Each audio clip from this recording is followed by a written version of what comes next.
Corey Shockey, the Deputy Director of this magnificent institution, and I have the great privilege today of having roped in my good friend, the great Frank Gavin, to come have a conversation with us and then have a drink with us afterwards. Frank is extraordinary in quite a number of ways, most of them negative.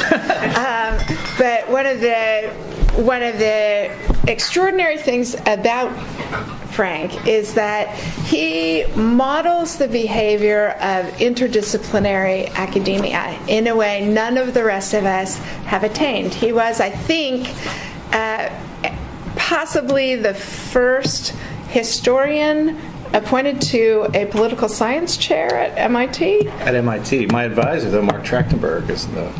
This just means I'm bad in more than one discipline as opposed to just one discipline. You know what? I make that joke all the time about myself, that I'm poorly trained in several disciplines. It is not true of Frank Gavin. He is an extraordinary scholar, an extraordinary voice for the importance of strategy in, oh, bless you, Dennis,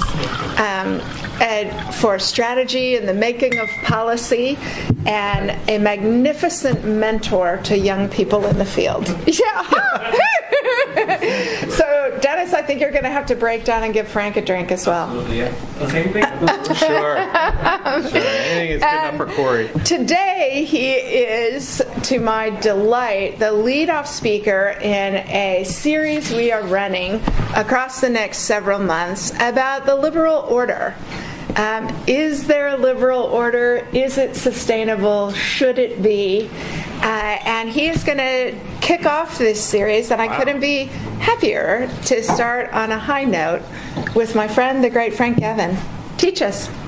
Well, thank you, Corey. And as Corey, this is the second time Corey's heard from me. The first talk opened up with a mysterious fire alarm going off 5 minutes into my comments. And I've got an airtight alibi, my friends.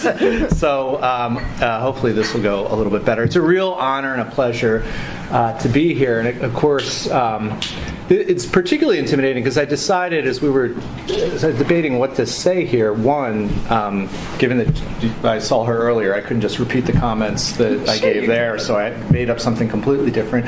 But two, because Corey wrote an incredibly important piece in the Sunday New York Times a couple months ago that captured a lot of attention about the state of the liberal world order. And I don't know if the conversation is similar here in London, but in D.C., this is what everyone is animated by.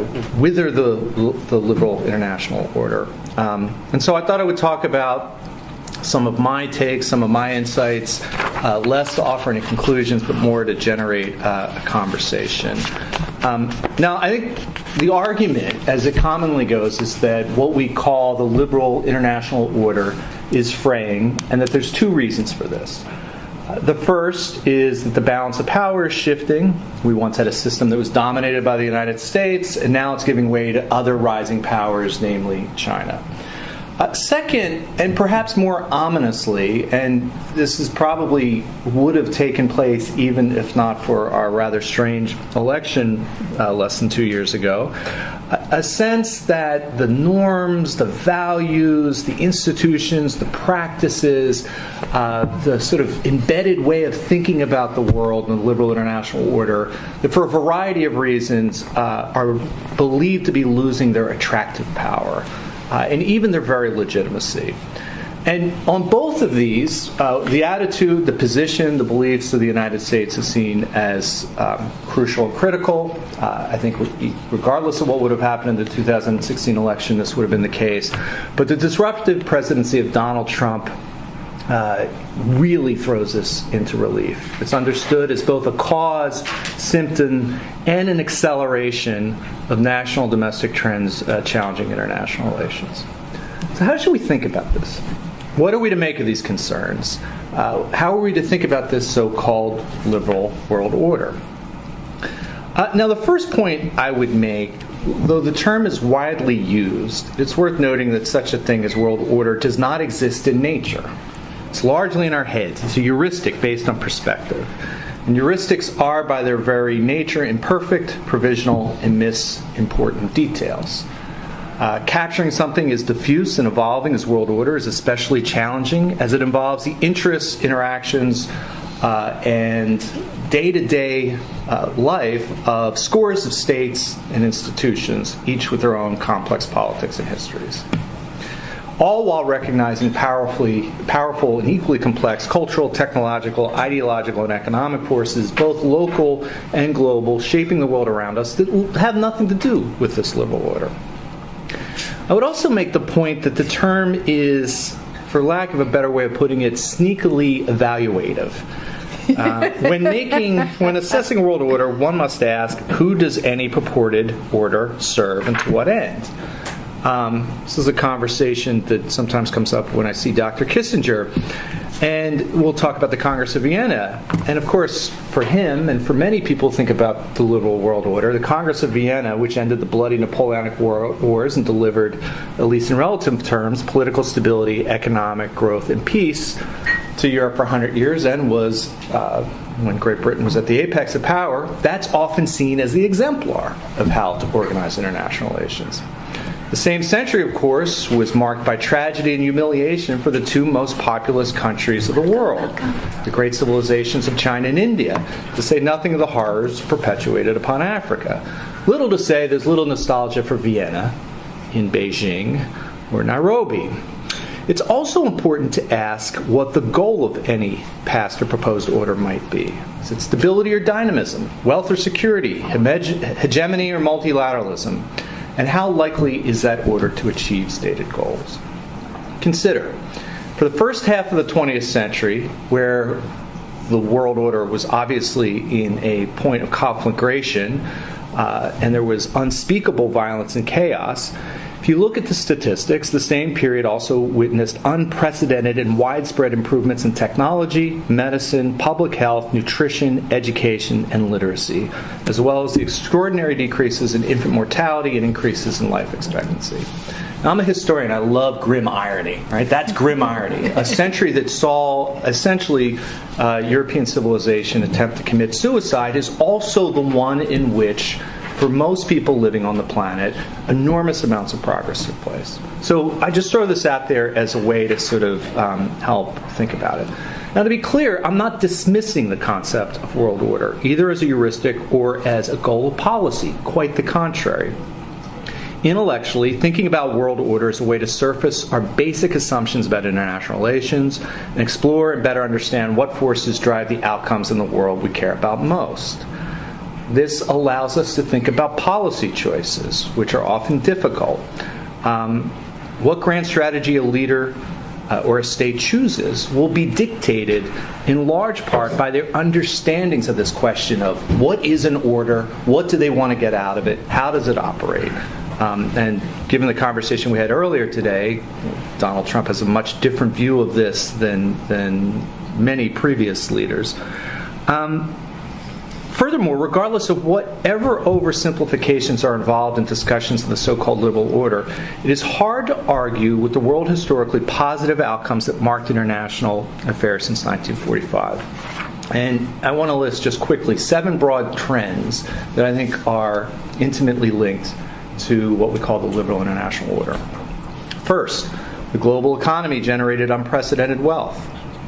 Second, while uneven, states generally became more responsive to the needs of their citizens than they had in centuries past.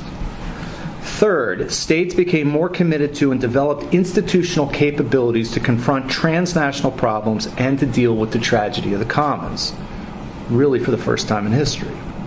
Fourth, tolerance, both as a norm and as a stated policy, became increasingly important if inconsistently applied. Fifth, on most measures of well-being, from literacy to diet to various personal freedoms, there have been massive and widespread improvements even beyond those of the first half of the 20th century. Sixth, great power wars of conquest, the scourge of humanity throughout history, largely disappeared.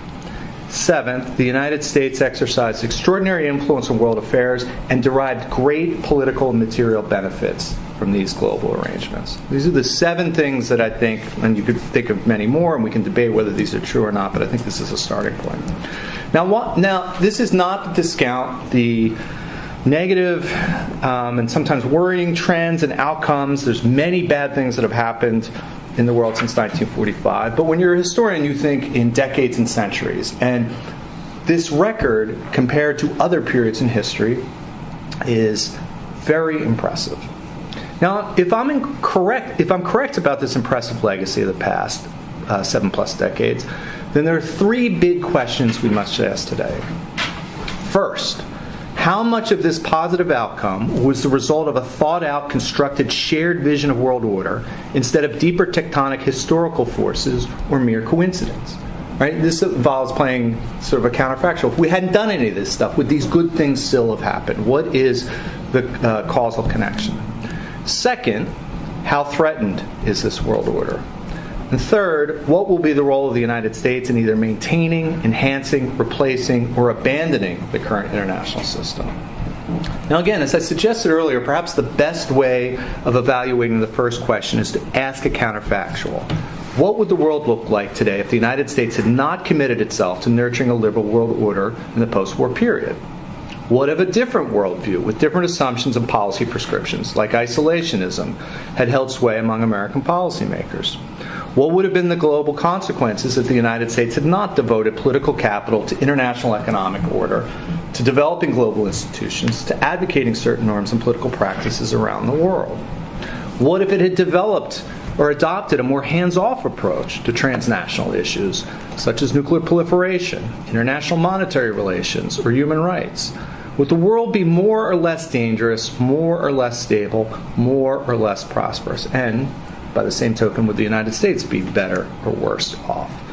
Now, this is kind of an extreme way of asking the question, but I think oftentimes when people either critique the arrangements of the post-war world or talk about critiquing America's engagement in it, they don't ask the counterfactual. Now, I guess the counterfactuals are impossible to answer, but it is a useful way of highlighting what matters. Now, these questions in a counterfactual can't be answered definitively, and there are probably arguments that at certain times and in certain places, for example, American policies in Southeast Asia in the 1960s, or towards the Middle East in more recent decades, where American commitments connected to liberal order building were probably misplaced. Still, when the record is compared to centuries of history, it's impressive. At least that's what I would argue, and I'm certainly interested in other people's views on this. Second question, how threatened are these current arrangements? Which I think is very much the topic of discussion in Washington. And I gather your op-ed, there's other people, like Chris Preble had a piece, and a variety of people are sort of producing these pieces to say, well, this world that we have come to take for granted and that may or may not have had these advantages, how threatened is it? On this, I think the example of, the British example is actually very important. Deeply embedded institutions and practices may be more resilient than we understand. The British dominated the international system, for example, well after it began its relative decline in the international system. And aspects of British influence in this system persist today and certainly lingered after two calamitous world wars. Furthermore, one must also apply a more powerful historical lens and ask, which world order are we lamenting? One of the challenges of this conversation, particularly in Washington, and I know this must frustrate you, Corey, is that people use this term to mean many, many different things. And the truth of the post-1945 international system is far messier than what people acknowledge. In the immediate years and decades after the Second World War, the goal of the system was not global interdependence. National reconstruction and development was its early focus. Trade as a percentage of world GNP in 1962 was a little more of half of what it was in 1913. Human rights and democratization were not pursued with vigor in the first decades after World War II. International institutions like the IMF and World Bank and UN were weak and often largely irrelevant. Trade, investment, and capital flows were managed, not free, until the early 1970s, when the so-called Bretton Woods system came crashing down. And what many refer to today as the liberal trading order emerged from the ruins of that earlier system. and was actually a mishmash of ad hoc reactions to global economic crisis, frightful currency volatility, and massive increases in money flows outside the reach or regulation of any state or institution. Inflation, slow growth, bad debts, and spikes in resource prices marked the transition, and venerated institutions like the G7 summits and the move to further European monetary integration were actually frantic efforts to coordinate a response. They weren't well thought out, planned order building. They were freaked out responses to a world that seemed on fire. The pressures for human rights and democratization largely emerged outside of states in the United Nations. One thinks in this country of the importance of Amnesty International, driven by non-governmental organizations and public opinion. On the security side, not a year went by during the Cold War when the NATO alliance could not be described in crisis. Similar to the uncertainty that I wonder how many talks in this building have been called NATO in crisis, right? Stan Sloan, who wrote one of the very best histories of NATO and who worked for decades at the Congressional Research Service, used to start his talks saying that the three oldest refrains in the free world were NATO's in crisis, deterrence is breaking down, and we need new thinking. Yes, exactly. I'm here to offer all three. Absolutely. And in fact, it reminds me, I was thinking this, it's like we all know those couples who they fight all the time, but they stay together. They're the ones you thought were going to get divorced, and then 40 years later, they're like, how the hell are they still together? You realize their relationship was based on that, on the stress. That's what kept them together. That is the Western Alliance. Containment, the concept supposedly shaping U.S. military policy in the post-war period, meant dramatically different things to different people, including its author George Kennan, who wrote what containment was and then spent the rest of his life disagreeing with his own argument or how people used his own argument. An observer from Mars to Earth in 1979 could be forgiven for not being able to identify a vibrant liberal international order led by a vigorous, purposeful United States. Didn't look that way at all. And bear in mind, this is only a decade before the Cold War ends. Other historical forces, from decolonization to globalization to Islamism, threaten to overtake and undermine whatever stability this order purported to provide. Now, I point this out not to deny the existence of a liberal world order, but rather to acknowledge its complexity and change over time. For those who lament a changing order, it's important to remember the world we live in now, dynamic, highly globalized, with massive movements of money, trade, data, people, and ideas, where states' authorities increasingly challenge, is much, much different than the one the post-war wise men envisioned. In fact, I was thinking about, I first went to do research at the National Archives at Kew in '93, and my best friend was coming here on a trip, and there were no phones or internet. I said, meet at Admiral Nelson's statue at 12 noon on a Tuesday, right?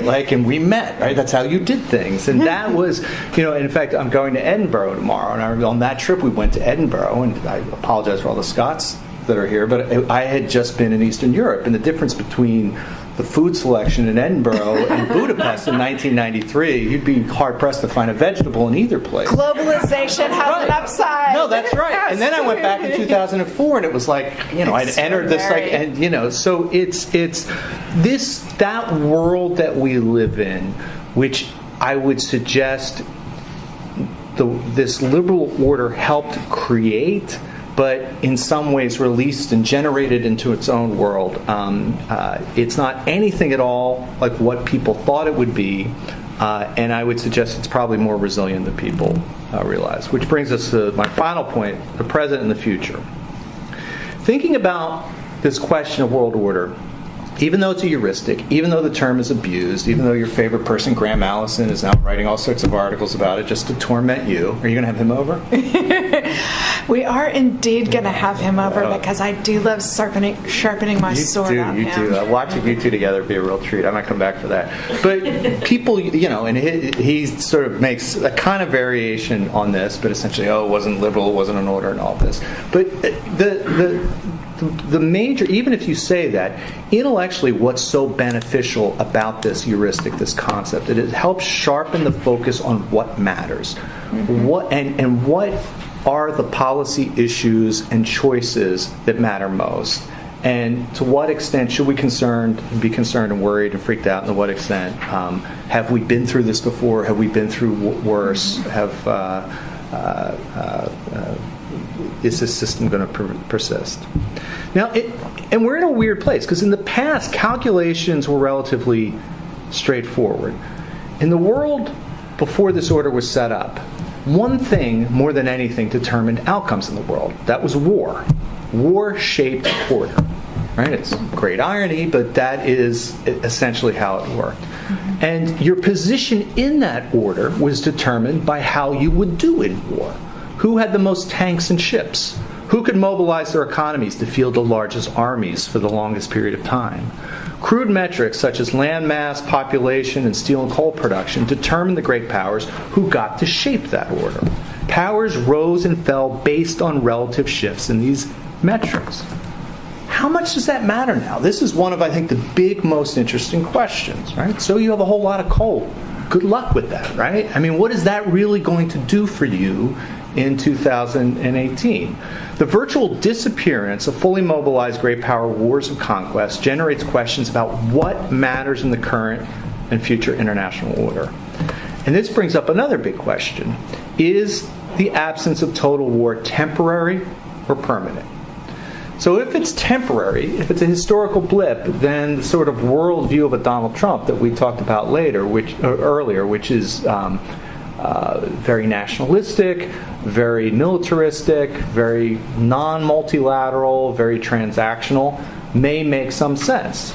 If we're in a different world where great power war, for any number of reasons, is inconceivable or unlikely, or at the very least not what shapes the incentives of the system, then what should matter and how should you respond to it? And that's what's going to really shape the interesting questions of great power competition in the years to come. You think about it. In the past, conquest was often driven by the desire for highly valued land and resources, the need to feed expanding populations. Today, with land cheap, food plentiful, population growth flat, conquest and occupation expensive, and wealth generated by ideas and innovation, not wheat fields and coal mines, who wants to conquer anything, right? I mean, you want to have the Ukraine, go at it. Why would I want that, right? And it's the whole thing. Do you want to be Singapore or do you want to be the Ukraine in this world? Now, that's one answer, but if it turns out you're the Singapore and you're going to be swallowed up by a much bigger neighbor, then that's another way of thinking about it. So this whole question of has conquest and great power war disappeared forever, or is it just in a kind of a temporary sort of hiding place? And in a world where great power war has almost disappeared, what will be the most prized tools of power, and who is most likely to possess them? Now, thinking about these questions requires both humility and imagination. I confess, I don't know the answers to these things. I can tell you that coal mines and train lines probably won't matter, but in an age where extraordinary new technologies are emerging, from robotics to the Internet of Things, artificial intelligence, biogenetics, nanotechnology, quantum computing, what effect will all of these have on power? How will they change the everyday way people live and work? And how will that affect the order? Because ultimately an order is about the people who are in it. And if these forces are changing how people live their lives, that will have consequences on the order. Finally, what will be the role of the United States in either maintaining, enhancing, replacing, or abandoning the current international system? Now, this is a question of fundamental importance that the existence of the Trump administration is bringing to the fore. It is important to remember, and Corey knows this because of her excellent book, the United States since its founding has always been deeply ambivalent, both about the idea of and participation in world order. It's almost run away from it anytime it can. And ideas like balance of power politics and imperialism, the linchpin of many orders, even though the United States was often willing to practice those on the side, it was often also seen as a corrupt practice of European monarchies and empires. And so the U.S. has, throughout its history, had this schizophrenic attitude towards order. And so what we're seeing now is not entirely new. When the United States did achieve its great power, great economic capabilities in the late 19th century, it still took over a half century to fully recognize and at times reluctantly embrace its role as a key player. And this gets to the argument of whether, this is the second big question, is America's engagement in the world, as we've seen it since 1945, a change, something permanent, or is this something that's temporary and the United States might be returning to earlier roots? America's commitment to world order, when it did happen, required a profound break with its history and traditions. Was that break permanent, or are we seeing a return of history? And there's the side question of, can this world order now persist even if the U.S. doesn't? This is a John Eichenberry argument where he says, the world order's been kind of created and shifted along. It's an adult now. It doesn't really need the U.S. to sort of make it run. Now, I've left you with more questions and answers to these important issues with the idea of you all helping make me smarter, and especially Corey making me smarter. As a historian, talking about world order is not the kind of thing that I used to do, but when you run a center with Kissinger's name in it, it's pretty much part of the job description, so I've jumped into the world order thing with great abandon. And this is something that the Kissinger Center is at least trying to think about, and this is why I'm very happy to see Corey doing a similar project at IISS, and I'm really looking forward to this, because I know she'll take the scholarly, deeply historical, and long-term perspective that's necessary to really get at this question. So with that? So, thank you, Frank. I realize my deficiency as a chair. I told you all my favorite things about Frank. I actually didn't tell you anything useful about him, like the fact that he's the Giovanni Agnelli permanent professor at the School of Advanced International Studies at Johns Hopkins and the founding director of the Kissinger Center at SAIS, which is doing a lot of interesting and important work and forcing Frank to hear a realist perspective from Secretary Kissinger on a routine basis. I used to be a realist. We have a room full of sharpshooters, and yet I am not going to resist the temptation to ask a couple of questions of my own at the start, Frank. And the first is a couple of counterfactuals. So for those of you who don't know, Frank's mentor, Mark Trachtenberg, started off the revisionism about the Eisenhower administration with a fabulous article in International Security called A Wasting Asset, which looked at newly declassified documents about strategy in the Eisenhower administration. And I would like you to take us all back to 1952 or 3. And I was only 10 then. And talk us through how you think the international order might have been different if Taft, rather than Eisenhower, gets the nomination for the Republican Party in 52. Because I actually do think that's enormously significant.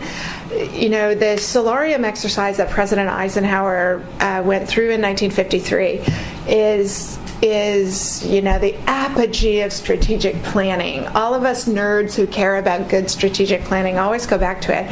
But what very often gets missed is that it was a nakedly political undertaking. Eisenhower was substantially to the left of his party. He had been nominated as a celebrity politician. He had run against the very policies he had exemplified. And got stuck with a Secretary of State who had written the Republican Party platform calling for rolling back Soviet influence in Eastern Europe and overthrowing the government of China. And so the solarium exercise is as much Eisenhower consolidating his power within his own administration and within the party he was at the head of.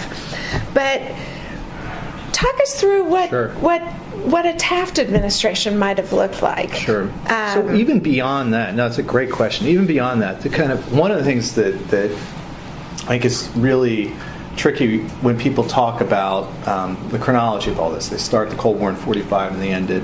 The period 45 to 1950, 51, even there, where the way the U.S. viewed its role in the world, and the way it fought wars, it mobilized slowly, fought these grinding wars of attrition, and then demobilized and left, right? They had done this during the Civil War, they had done this during World War I, and they had done this during World War II, where you went from 14 million to 1.5, 2 million in arms. The defense budget is slashed.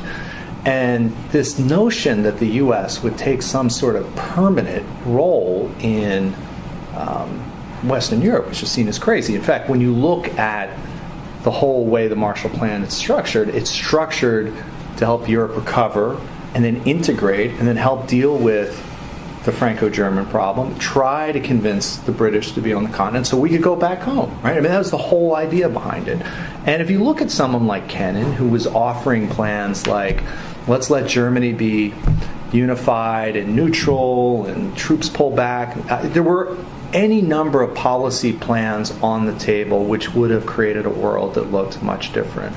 And it's great that you mentioned Mark's piece, because that period from 49 to 53 is this absolute pivot point where a variety of events happen. The Soviets test an atomic device, which means that perhaps Europe is exposed because of Soviet overwhelming conventional forces.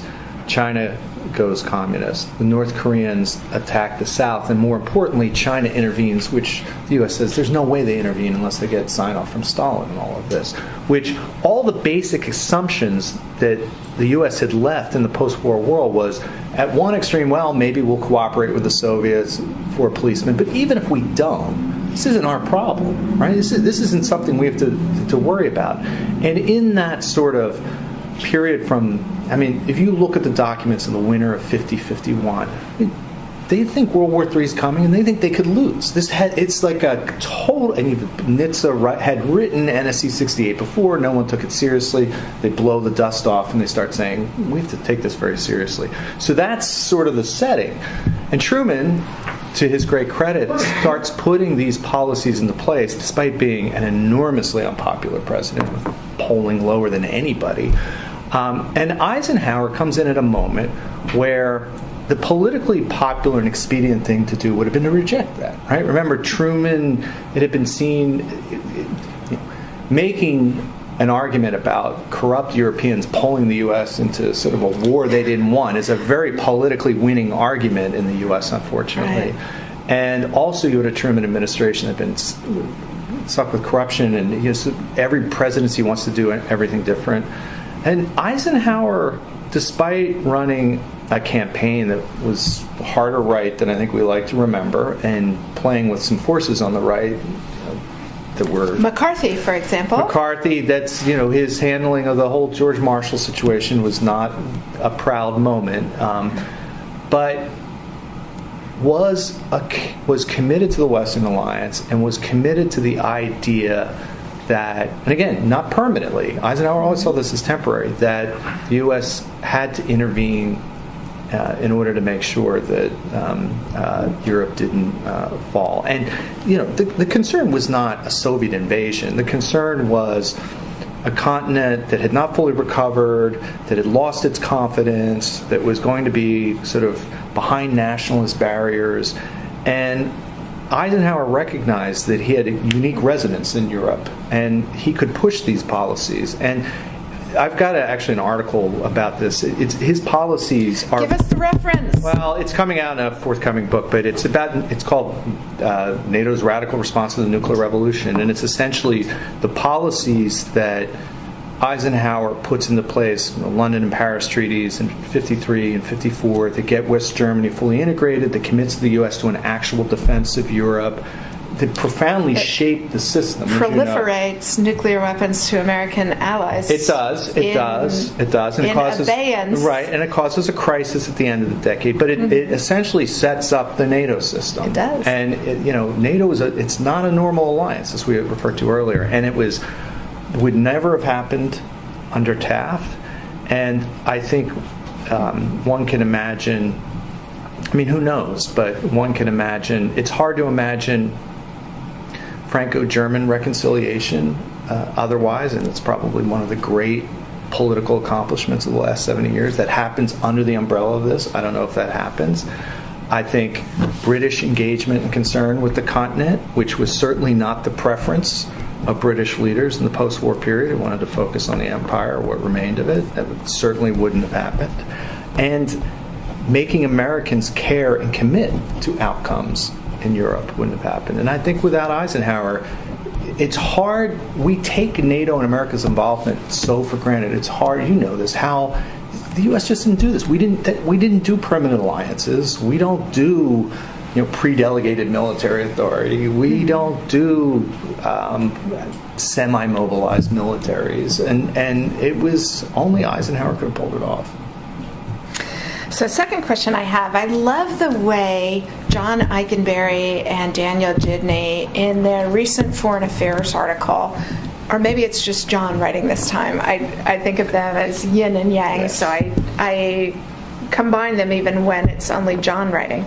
But in Foreign Affairs recently, tried to tease out the different strands of what we talk about the liberal international order, and talks about the rules-based order, which is the first plank to come in 45, the security order with the U.S. as a regional guarantor and forcing cooperation on regional countries, and then liberalism.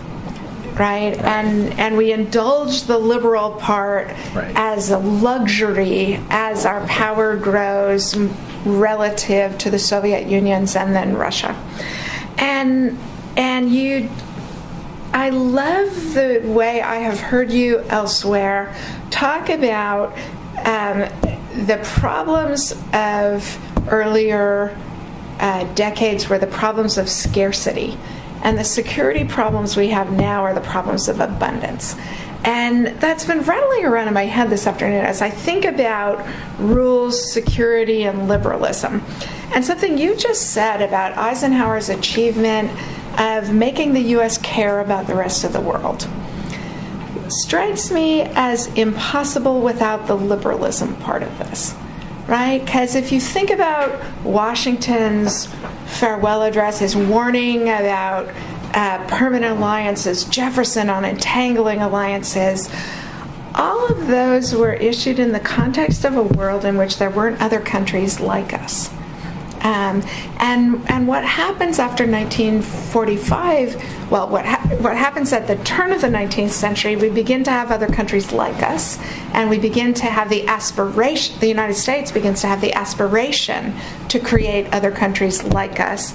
And what happens after World War II is we accept that that will be impossible unless we create the kind of values that my mom is going to say, yeah, okay, I ought to defend Germany because they're like us.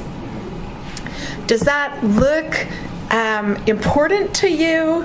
Am I casting a mythological veil over this? How do you assess the liberalism part of the so-called liberal order? So that's a great question. I'm going to kind of go back to my old-timey inner realist. I would say that security makes those things possible, right? And security dominated.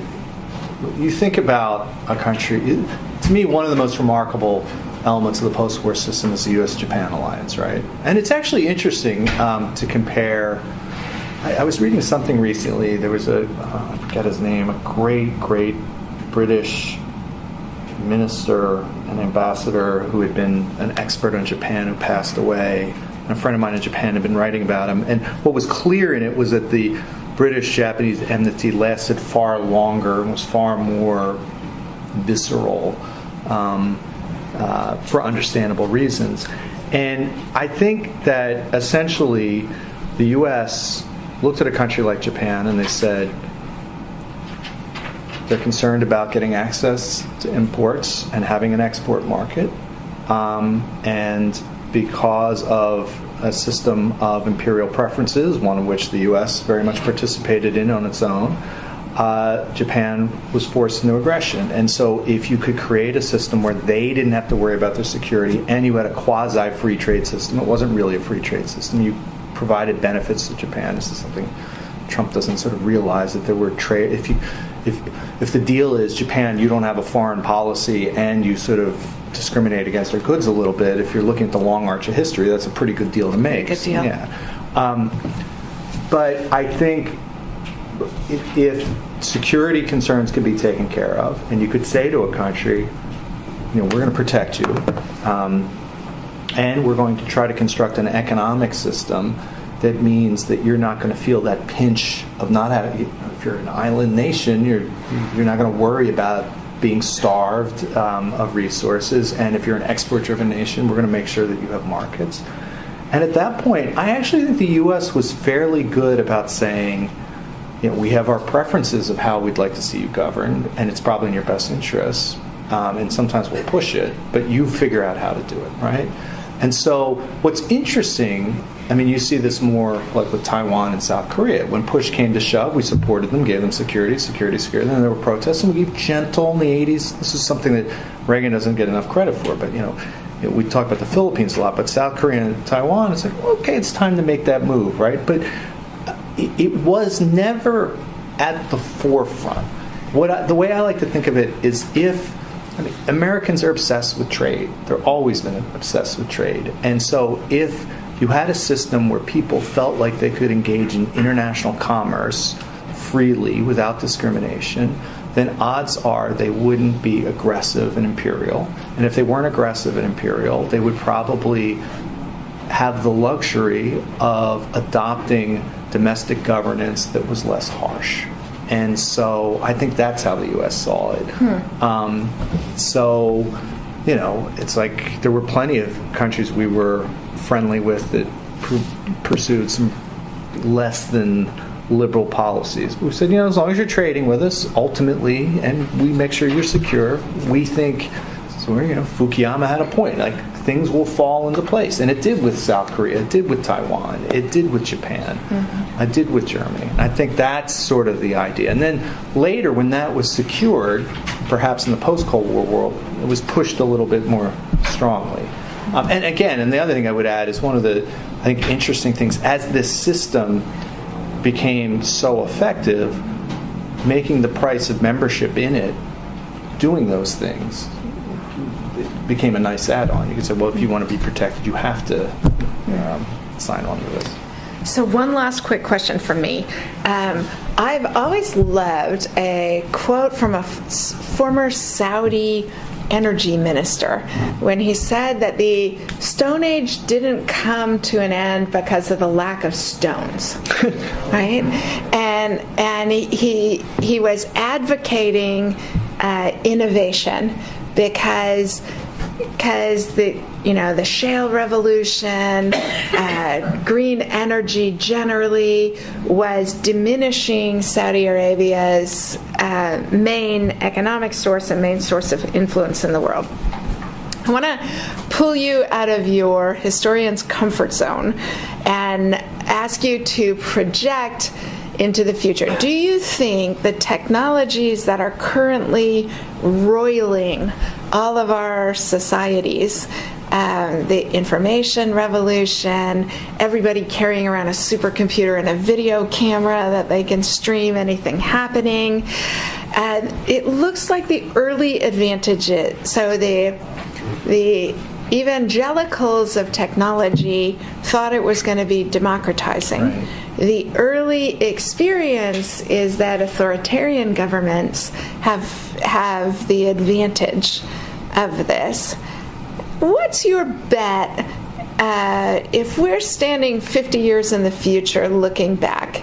Do you bet on the democratizing effect of these technologies or on the ruthlessness of repressors to be able to use them to that purpose? It's a great question. And this is obviously, Dr. Kissinger's written, all of a sudden gotten interested in AI as of late, and he's all very concerned about this.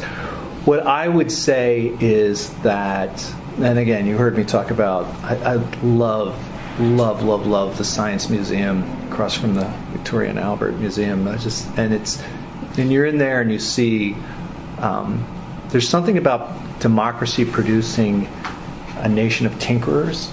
It shouldn't be called the Science Museum, it's engineering. England has this great tradition of tinkerers and engineers, as the U.S. does. People problem solving, right? If you have people a watchmaker left alone, figuring out longitude. Yeah, exactly. And just sort of left alone to their own devices to figure things out with profit as a motive, not always even understanding the science behind it. I always think to myself that can China produce Steve Jobs? Is always sort of my question. And for all of the challenges that the technology companies have faced in their ahistorical hubris in the last 10 years, which is not to be denied, the fact is that in the past, power often meant the domination of information, and that can no longer happen. Anyone has access to any information in the world at any time, and information as a source of power, and that is how authoritarian regimes run. I think if you was it 50 years, I'm trying to think if I'm going to be alive at that point. Let's use 35. I think it's just as likely China has collapsed as it is that they've overtaken. And I know that's not, and this is, I think it's just as likely China, the PRC has collapsed. There's a couple aspects of this. One, it's just like being number 2 in Al-Qaeda is a bad idea. Being number 2 to the U.S. and the international system is a bad idea. We've had the same percentage of GNP more or less since 1885, and you go from Great Britain and then Germany and then Japan, or Soviet Union, then Japan. And I read an excellent book by Michael Beckley. I don't know if you've seen this. No, I haven't. It's really, really good. He's a terrific, I think he's a Bob Jervis student. And it's a kind of an old story that it's getting from 600 to 6,000 or from 6,000 to 16,000 per capita GNP. If you can do that, it's getting to that next level. Mm-hmm. And you need a system of laws, transparency. You need to wring corruption out of the system. And you need one where innovation flows. Now, we're running a giant experiment now. If I'm wrong, China is investing enormous resources in this AI battle and a variety of other things.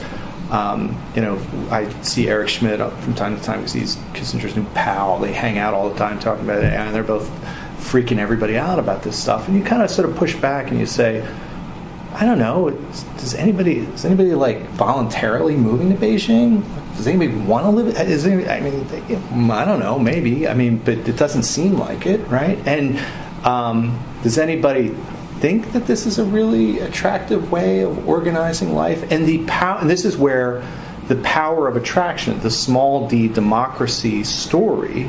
Again, as you heard me talk about earlier, the great thing about the Science Museum is looking at 200 years of innovation, largely in Western democracies, mainly concentrated in Great Britain and the United States and France to a certain extent, some in Italy, and never as a prime minister or president mentioned, right? It's a sort of right. Because you can invent this stuff. And that doesn't strike me as if you're biometricing everybody so you know who everyone is.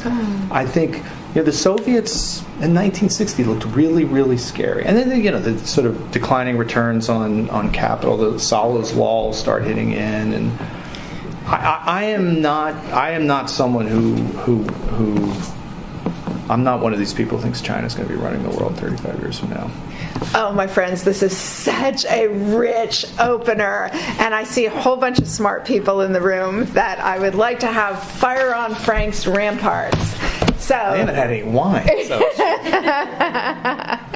So please, as I call on you, tell him who you are and what kind of work you do. Fire away. Jonathan Shaw, long-term military.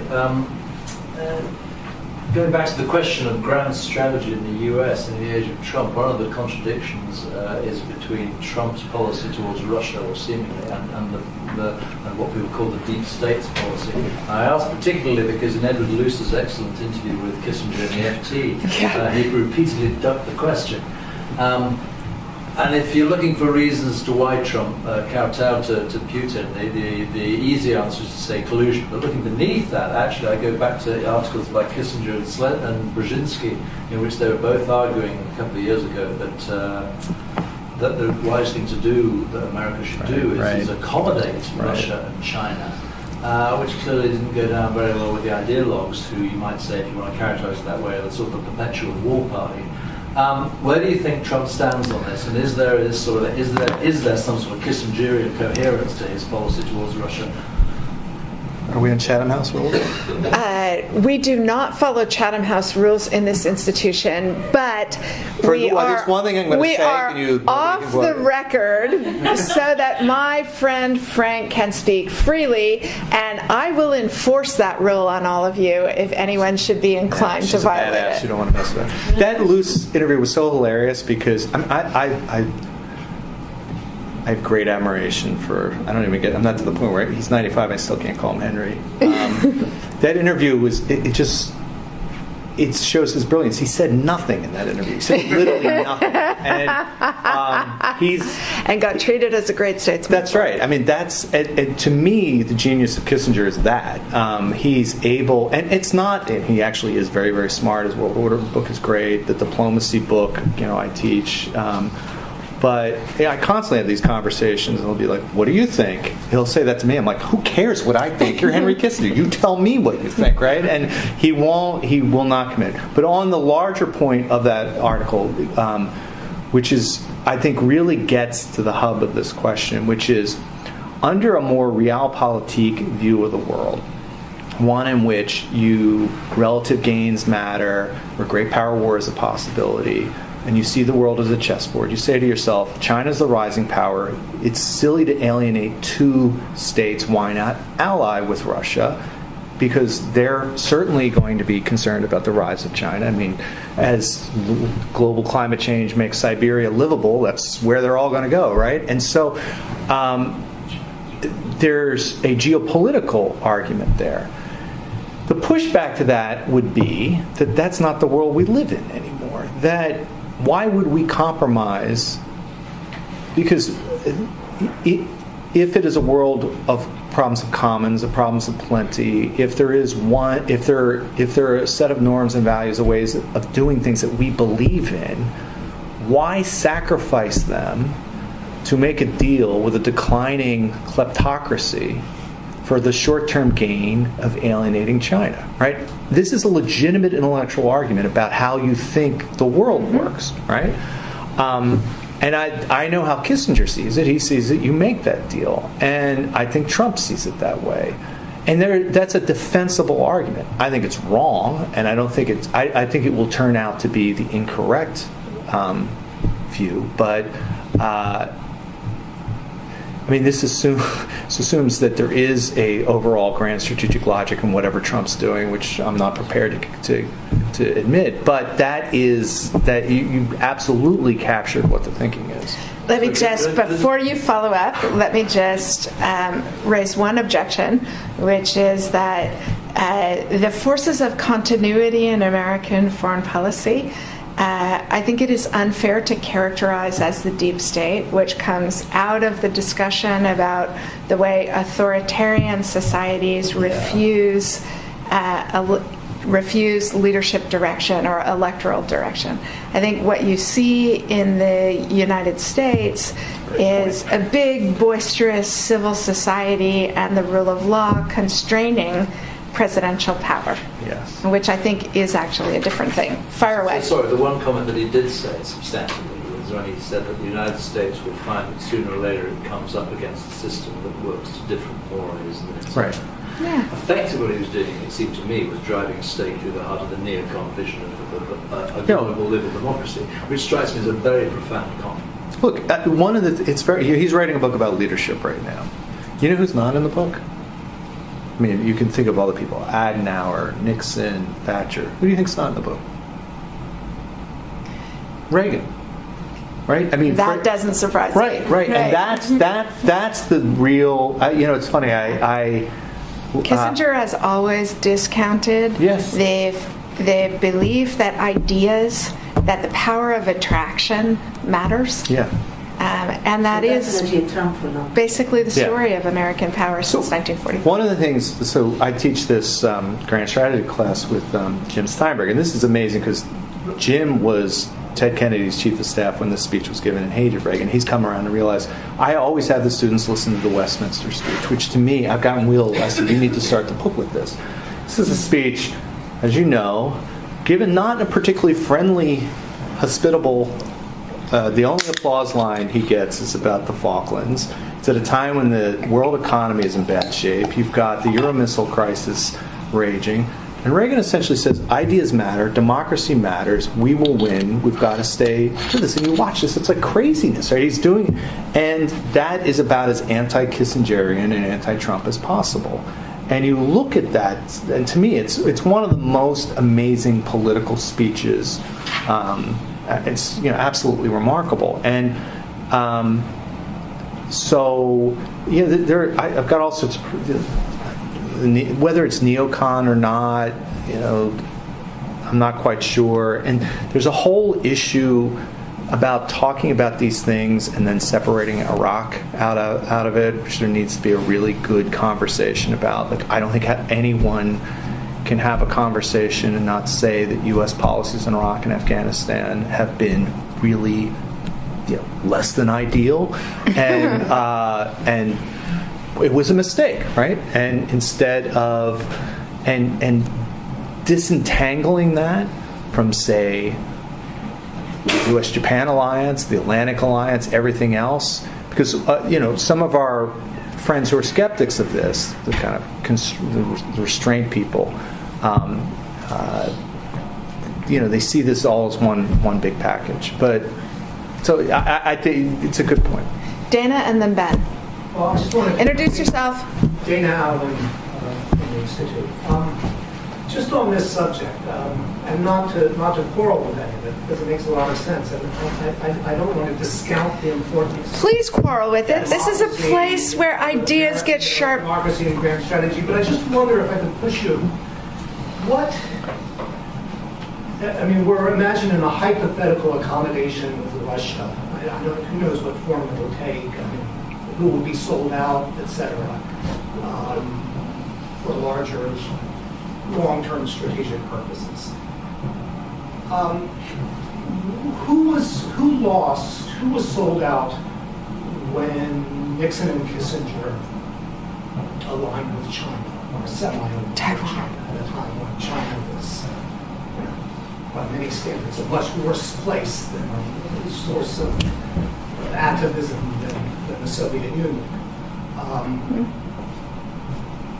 That was a bold strategic move, and it arguably left the United States in a better position in the Cold War than it otherwise would have been. That's one example, and I don't know the answer to that because it was unsavory to be aligning with now. You mentioned Reagan. Maybe this is. I'm not claiming that anybody can be consistent. We also aligned with Iraq against Iran in a similar scheme. So I'm just wondering if these kind of choices are really ultimately avoidable. Right. No, it's a very good point. There's nothing, you don't let perfect be the enemy of whatever you can get, right? And so again, this can't go. If you spend time, the whole China opening, I could really get in trouble for this. But this was, you talk about, I hate the term path dependence. This was not some bold strategic. This was happening, and the question was because China wanted it. China was facing unbelievable pressure, and the question was, from a domestic political standpoint, could someone in the U.S. do this in a way that? They had been talking about this from the early 60s. The Sino-Soviet split was no great mystery. And so, again, cannot leave the room because this is this great accomplishment. But to me, it's a great domestic political accomplishment that only Richard Nixon could pull off because he was seen on China to the right of Attila the Hun, right? And so LBJ couldn't have done this. And there is a question about the price that is paid. All the stuff with the blood telegram and Pakistan. It was important. It was good. It was well handled. If you look at the records, they were willing to totally sell out Taiwan if it came down to it. But to the larger point, of course, you make accommodations in the world in order to pursue your interests, and that always takes first place. But even from that standard, I don't see what an alliance with Russia against China necessarily gets us, right? So you kind of weigh what are the costs of sort of, to step back a minute, there is this whole, as you probably know, rancorous debate in Washington, in academic circles, about NATO expansion and whether this drove the Russians to sort of resent and behave in a certain way. I mean, I've got a variety of views on this, but I don't see any problem with cooperating with Russia. I think the idea that if you could come a far better, it's not clear to me what the price you would pay in a variety of ways for a U.S.-Russia alliance against China, what that gets you, how that benefits you, that you don't get. I mean, part of it is that I don't think Russia is really a consequential actor on the international stage anymore. I think they should be largely ignored. They're a declining power that will have a population less than the Philippines by 2050. They've got nuclear weapons. That's an issue. We should talk to them about that. But it's not really. It's not a good long-term bet. And I think the U.S. should be making good long-term bets. So, my friends, because I selfishly took so much of our time for questions, we are out of time. And as many of you know, I view it as an important discipline to start on time and end on time. So, Ben, I'm going to ask that you ask your question over a drink, and we can all gather around and learn from you there. This week, the liberal international order lost one of its great champions, John McCain, and it feels so fitting that we are having a big dust up over whether it's liberal, international, or an order, because he would love this argument. So thank you for coming to share in the conversation. Please stay and have a drink and fire on Frank again. Learn from Ben when he asks this question. And thank you so much for contributing to the intellectual life of this institution. Thank you so much.